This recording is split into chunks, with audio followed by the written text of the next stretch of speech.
yoo yaa isiniin jechaa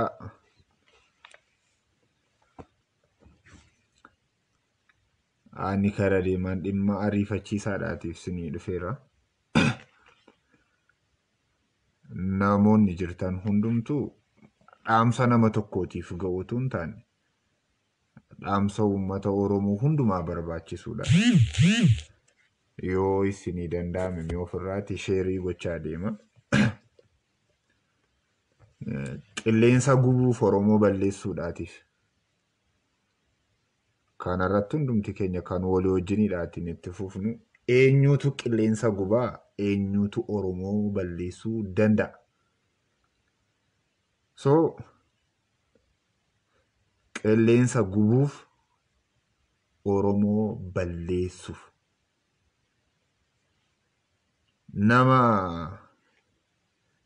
nama ajjeesuudhaatiif maallaqa ga'aa qabatee biyya Itoophiyaa keessa dhokatee jiru har'aa kana hunduma keenya kan ilaallatu Oromoo mara kan ilaallatu duula walii wajjiniiti. So namni kamiyyuu akka nama hundaa bira ga'uudhaatii fi ga'ee isaa yoo baate gaariidha. Galgala kana kan nuti irratti wal arginu lubbuu oolchuudha. Sinan eega. Asuma tureen sin eega. Namni kamiyyuu sheerii utuu hin godhin akka hin darbine. Utuun gara eenyu inni qilleensa gubuuf jedhu inni Oromoo balleessuu barbaadu kun eenyu faa turanii eenyu isaa.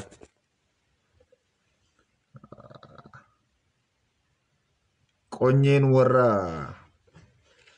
nafxanyaadhaa hin guutu boris darbee hin guutu. So maal yaadaniitu tokko lammaffaa eenyuutu eessaa dhufe sadaffaa eenyuun ajjeesuudhaatii fi arfaffaa duula maalii duuluudhaatii fi nama akkamiiti moo. So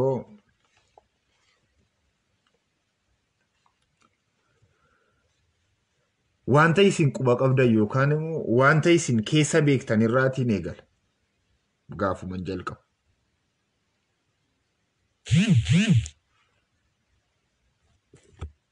Akka eegaa jirtan abdiin qabaanis sin eegaan jira. Nama tokko laman barbaadu osoo hin taane.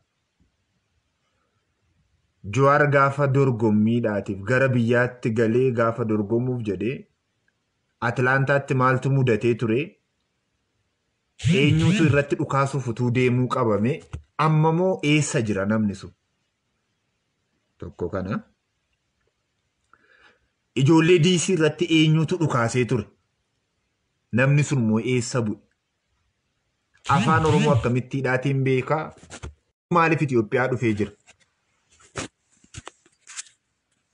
Amma moo maaliif Itoophiyaa dhufee jira? Eessa jiraachaa jira? Eenyuun moo ajjeesuu barbaada? Waliin geenya.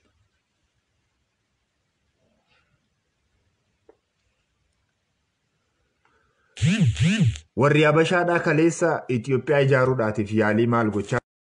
Maaliif immoo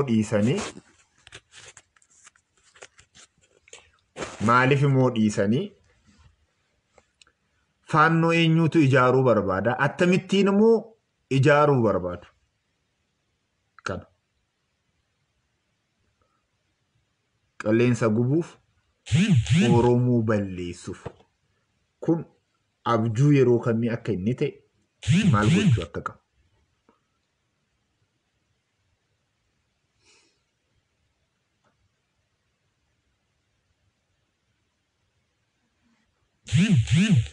Gaafu mana siitii jalqabu ani Itoophiyaa gudeedamtuu irraatiin eegala. Akkanatti hin gaddinne. Itoophiyaa namni biraan ulfeessee nama biraa harkatti dhalatte. Itoophiyaa geggeessaa harkaa fuudhamee garbatti laatame. Itoophiyaa abbaan jibbe. biyya gudeeda irraa dhalatte balfitee fi balfisiisan achii deebinee gara maatii keenya kaleessaatti moo asii adeebinu utuu gullalleen utuu deebitee gullalleen utuu Finfinneen magaalaa guddittii Oromiyaadhaa utuu hin jedhamini magaalaa guddittii Itoophiyaa ishee ittiin jedhan utuu hin jedhamini gaafa gullalleen maatii ture qe'ee Oromoo gaafa ture bara tufaamuunaadhaa geggeessaa ture sana keessa Finfinneen akkamittiin akka isheen jirtu na caalaa akka isin beektan nan beeka. Haa ta'u akkuma teekinooloojiidhaatiin saala ilma namaa jijjiiruudhaatiif yaalii geggeessan Itoophiyaan eenyummaa Oromiyaa jijjiiruudhaatiif yaalii isheen hin geggeessin akka hin jirre hundumtuu ni beeka. Tokko Itoophiyaan Oromiyaa keessa teessee utuu Oromiyaan hin nyaatin nyaattee quufteetti ittiin jettu harginee turre arginee jirra borgaruun arginuun abdii qaba.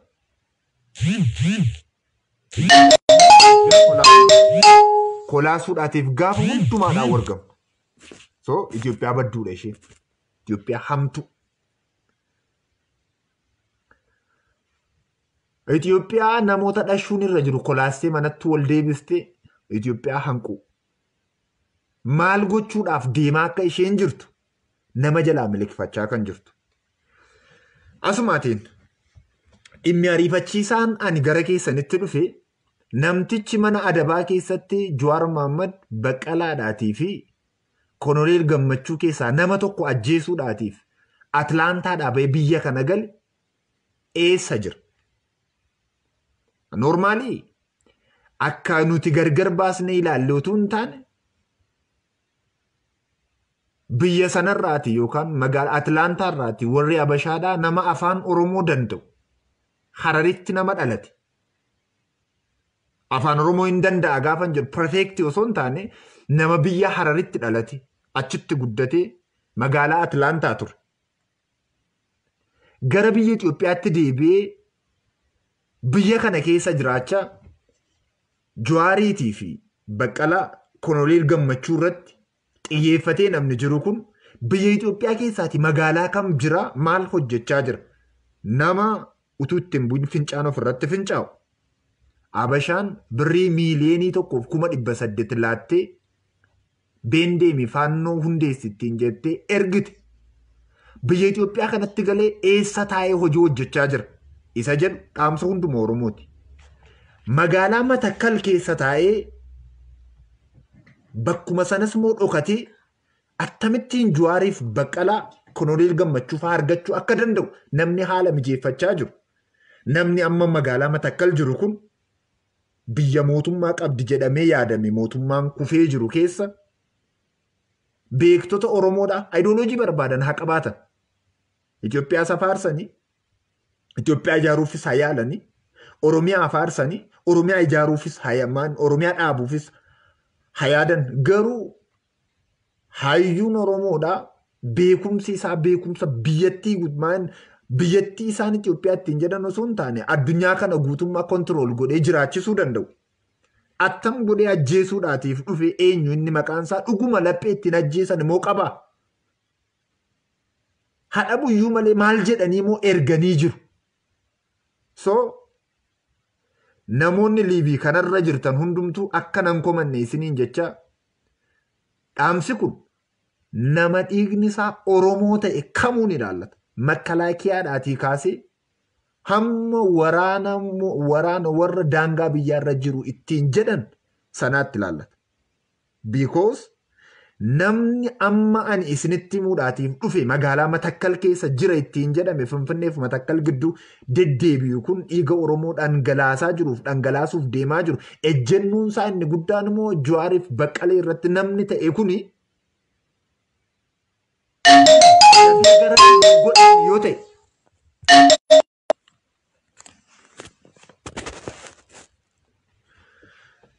dafee gara kan hin godhanne yoo ta'edhaatii fi dhiirri dhaabbitti qeerroo magaalaa Atlaantaa jiruutiin fincaan ofirratti fincaa'e kuni nu boosisuuf muratee dhufee biyya Itoophiyaa galeera. An akkan Oromiyaa keessa jiru beekamaadha. Soo kanaatiif dhaamsa hunda keessaniidha. Walii dabarsaa. Na dhaggeeffadha. Makalaakiyaa biras ga'uu qaba. Waraana kan birayyuu ga'uu qaba. Namni kun bakka jirutti hin to'atamu yoo ta'edhaatii fi har'an dursee isinitti himaan beektonni Oromoo yookaan hayyoonni kun miidhamuudhaaf jiru. Eessaa dhageesse ati kanaan jedhu jiraachuu danda'a. Peejii isaa deemaati hordofaa. Namtittiin peejiin ishee yookaan immoo fuulli feesbuukii isaatii sareedha. Maqaan isaa Mokkonnon Kabbadee jedhama. Mokkonnon Kabbade.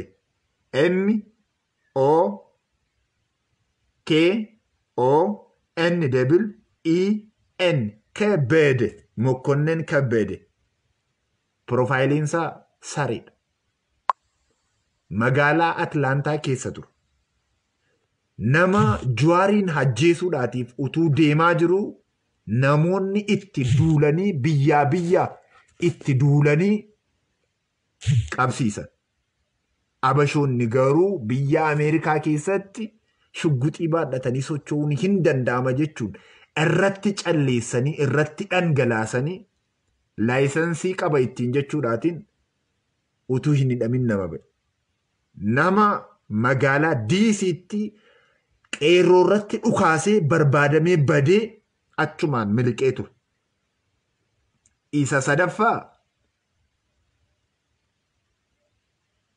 Isa sadaffaa nama yeroo ammaa kana immoo beektota Oromoodha kan ittiin jedhan ati ajjeesuu hin dandeessa ittiin jedhanii abashoonni maallaqaatiin yookaan immoo warri nafxanyootaadhaa gara biyyaatti achi as deebisan. Oromo mana utuu hin badin eeggatu jedha Oromoon. Toora matakkalirra kan jiran Oromoon kamiyyuu Mokkonnon Kabbadee bakka inni jirutti barbaada. Isa booddee maal akka inni hojjechaa jiru eenyuyyuu hin mirkaneeffatu. Namni kun yeroodhaatiin kan hin argamneetii fi yeroodhaatiin kan hin ilaalamne yoo ta'e inni waan tokko barbaada. Beekamtii isa jedhan barbaada. Beekamtii barbaada yoo ta'e ani kara deeman kunoo kennaaf hin jira. Utuu inni hin ajjeesin. Ajjeesuudhaaf laphee qabaa namni kun kan jedhu yoo jiraate albaadhessi durumaa afaaniitiin lafa afaanii mammaaka. Hojiidhaatiin akka hin jiraniin beeka. Garuu namni gaafa hundumaa jajan akka jajame ta'uudhaatiif meebii yeroo tokkodhaatiif carraa argachuu danda'a. Somni si'a 3-4 irra deebi'anii yoo haasaan dhugaa fakkaatti beeka. Kanaatiif dhaamsa kiyya kana akka salphaatti hin qabina.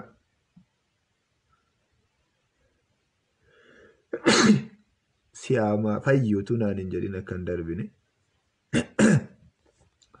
Akka salphaatti hin qabina. Ilaala. Biyyi keessatti dhalannee guddanne kuni biyya isinitti hin fakkaatin. Biyya beekaa ishee qabachuu hin dandeenye. Biyya dureessa ishee qabachuu hin dandeenye. Biyya gaafa hundumaadhaa sammuu yaaduu dhiistee dullaa yaaddu keessa jira. Adaraa kanan isiniin jedhee yeroo gabaabaatti isinitti muudhaatiif kanan seenaa biraadhaatiif waan biraadhaatiin nu. Mokkonnon Kabbadee inni fuula sooshaal miidiyaa FB isaa sareedhaan kaawwatee jiru. Ofii masaatii immoo sareerra hin jirre. Isaan beeki warra abbaan qabne ilmaan akkasumatti waamamanii dabarre yennaataachinaa gareedhanii raawwatanii warra biyya abbaa keenyaa irratti garba ta'anii dhufanii garbummaa isaanii dagatanii dabarre isaan harree kotte duudaa warra ittiin jedhan nafxanyoota faayidaa hin qabne warra sammuun isaanii furrii duwwaan guutedha. Kana eenyuyyuu beeka. Annamaan rabsaan jiru. Garuu galtuu kadhannaatiif qe'ee dhuftee qe'ee abbaa irratti goobde hayyoomuu dhimma isheen qabu. Garbi garba. Luba baasaanis fudhatanii adeeman. Namoota qe'ee abbaa irratti dhufanii namatti iyyanidha isaan. Eenyuyyuu isaan beeku. Ani isaaniin arrabsuudhaatiif inni yeroon itti isaaniin arrabsu hin qabu. Toora harreedhaa wajjin yeroon ol beeku hin qabu. Ani ilmoo Oromoo ilmoo Oromtichaati. Osoo yeroon isaanii wajjin wallaansoo ol qabu hin qabu.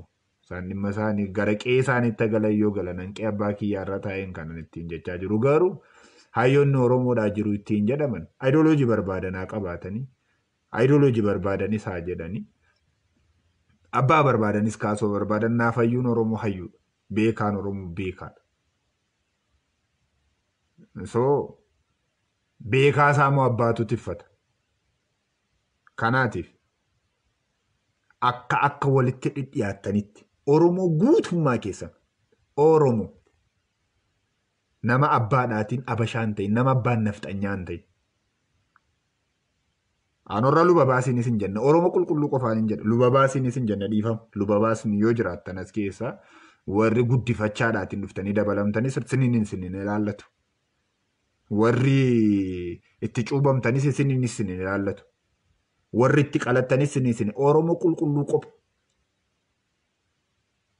Yeroon jedhu abbaan Oromoo kan ta'e Oromoo qulqulluu qoftu hunda keessan sin ilaallatu. Madaan isin akka salphaatti ilaaltan.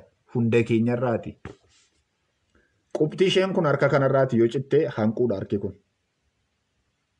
Harka kanaan hanquudha ittiin jechuun qaamni kun guutummaan isaa hanquudha jechuudha. Maaliin qabu? Quba tokko hin qabu. So qubti kun utuu hin citin eeguudhaatii fi fayyummaan isaa eegamuutu irra jira. Yoo madaa'ellee yaalamuutu irra jira. Kanaaf Oromoo guutummaan dhaamsi koo galgala ammaa kan Mokonnin Kabbadee eessa jira? Maal hojjechaa jira? Kan kanaan alaadha. Har'an isinitti hima. Abashaa tokko wajjin nafxanyaa tokko wajjin walii gala mana adabaa seenaa reefa nu fuusisu dhaba. Guyyaa gaafa sanaa hunda keenyatu iyya. Mana utuu hin badin eeggatu. Namichi kun yoo sooshaal miidiyaa isaa hordoftaniittu ta'e Oromoon akkamitti badaa irratti xiyyeeffata. Harree nama balleessitu hin arginen harree teellaa maguranii dha'uudha. Gara deemittiin jedhanitti deemti dhaamtee miila ishee kaafattee carraa argattee yoo dhiittee jedhama kan isaan alaadha. Oromoo nama maa'inni harree nama mootu argeen beekon. Tasuma harreen daguu eeggatte yoo nama dhiitte malee isaati qaxxa barbaadde dhoofta. Yoo barbaadde dudda ishee yoo barbaadde eessa ishee. Kanaatiif wanti kottee gidduun homaan qabne duudaan kun eenyuun galaafachuu akka inni dhufe ni ilaalla. Garuu xiyyeeffannaa inni guddaan guutummaa irratti yoo ta'u malee nama dhaabbata haaraa hundeessuuf birrii maallaqa qabatee dhufe kana paartii haaraa dhaabuudhaatii fi isaanii nama maqaadhaatiif akka dhiiraatti surree uffate kana gara biyya kanaatti kan isaan ergan mibii maal godha jedhamee gaafa yaadamu waa balleessa jedhamee yaadamee ergame waan ta'eef sirriitti itti yaada. Dhaamsi koo galgala kanaadhaa. Ani liivii baay'eellee hin baane isa kananii beektu dirqama waan ta'eedhaatiif Mokonnin Kabbadeedha barbaadamuu waan qabuutiif. Isa kanammoo mana utuu hin badin waan eeggataniiti. Maallaqa of harkatti kuufatee waan dhufeetiif gargaarsi isaa nafxanyoota biyya hambaa jiranirraa waan ta'eedhaatiif utuu nuti hin argin waa gochuu danda'a. So galatoomaa fayyummaan kiyya haala gaariirra waan jiruuf eenyuyyuu akka yaaddoofne ani nagaa kooti. Nagaatti.